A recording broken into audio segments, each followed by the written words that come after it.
கிறிஸ்துவலே மிகவும் பெரியமானவர்களே, 17-2-2025 உங்களை சந்திப்பதில் மகிழ்ச்சி அடைகிறேன். வாருங்கள், ஒரு நிமிடம் நாம் ஜெபிப்போம். அன்பு தகப்பனே, இன்றைக்கு என்னுடைய பாதுகாப்புக்காய் ஜெபிக்கும்படி என் தேவனுடைய சமூகத்தில் வருகிறேன். என் தேவனுடைய நிறைவும் அன்பும் ஆசீர்வாதம் விடுதலும் என்னுடைய வாழ்க்கையில் இருந்து செயல்படும்படி நீர் செய்தருளும்படியாய் ஜெபிக்கிறேன். எல்லா பொல்லாப்பு நாசமோச வேலைக்கு விலக்கி இவரை நீங்கள் பாதுகாத்துக் கொள்ளுங்க. என் தேவனுடைய கரம் இவரோடு இந்த அற்புத சைட்டம் செல்லக்கூடிய இடத்துலெல்லாம் தேவ மகிமினாலே நிரப்புங்கப்பா. இயேசு கிறிஸ்து சிந்தின பரிசுத்த ரத்தத்தை இவர் மீதும் ஒரு குடும்பத்தின் மீதும் செய்கிற சகல காரியத்தின் மீது பூசுகிறேன். ஆகவே இந்த நாள் முழுவதும் தெய்வீக ஆசீர்வாதம் இவரோடு இந்த பின் தொடர்வதாக. தேவ நன்மைகள் இவருடைய வாழ்க்கையில் இருக்கட்டும். சங்கீதம் 119:73 படி உம்முடைய கரம் என்னை உண்டாக்கினது, என்னை உருவாக்கிற்று என்று சொல்லி எழுதப்பட்டிருக்கூடிய வார்த்தையின்படி ஆண்டவரே, இவரே நீரே சிருஷ்டித்து நீரே சகலத்தை ஆசீர்வதித்திருக்கிறேன். சகல நன்மையுமே தந்து ஆண்டவரே இவருடைய பேரை பெருமைப்படுத்துங்க. இயேசுவின் நாமத்திலே ஒப்புக்கொடு ஜெபிக்கிறேன் நல்ல பிதாவே, ஆமேன்.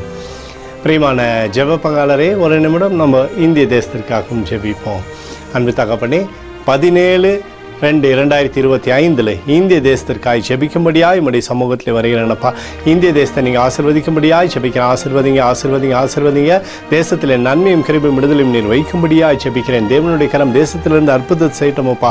வியாதிகளோ துன்பங்களோ துயரங்களோ தேசத்தில் வராதபடி நீர் வேலி எடுத்துக் கொள்ளும்படி ஜெபிக்கிறேன். எங்களுக்காக அடித்து நொறுக்கப்பட்டுக்கூடிய இயேசு கிறிஸ்துவும் ஒரு சிந்தனை வெளியேறப்பட்ட ரத்தத்தை வைத்து ஒப்புக் கொடுக்கிறேன். அத்தோடு இந்திய தேசத்தில் எழுப்புதலை தரும்படியாய் ஜெபிக்கிறேன். எழுப்புதலை தருவீராக, எழுப்புதலை எங்கள் கண்கள் பார்க்கும்படி நீர் ஆசீர்வதிக்கும்படி ஜெபிக்கிறேன். நேற்றும் இன்றும் என்று மாறாதவராகி இயேசுவின் நாமத்திலே ஒப்புக்கொடு ஜெபிக்கிறேன் நல்ல பிதாவே, ஆமேன். பிரியமான ஜெப பங்காளரை, ஆண்டவர் நம்மளோட ஜெபத்தை கேட்டிருக்கிறார். இந்த நாள் முழுவதும் கர்த்தராகிய இயேசு கிறிஸ்துக்குள் நீங்கள் வளரும்படி உங்களை வாழ்த்தி ஆசீர்வதிக்கிறேன். ஆமேன்.